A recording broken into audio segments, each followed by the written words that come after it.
కాబట్టి చూసారు కదా ఇక్కడ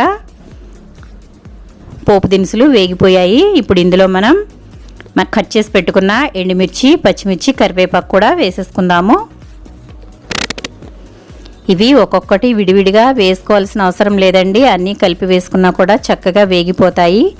కానీ ముందుగా పోపు దినుసులు వేగాలండి, ఎందుకంటే అందులో ఆవాలు చిటపటమన్న తర్వాత మాత్రమే పోపు అనేది వేసుకున్నట్లయితే బాగుంటుంది. చూసారు కదా ఇదంతా కూడా చక్కగా వేగిపోయింది, అంతా ఎంత కలర్ఫుల్గా ఉందో కదా.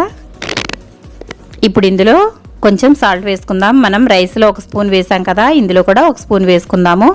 మామిడికాయ పులుపు ఉంటుంది కాబట్టి ఉప్పు అనేది కొంచెం ఎక్కువగానే పడుతుంది. అలాగే 1/2 స్పూన్ వరకు పసుపు వేసుకున్నాను.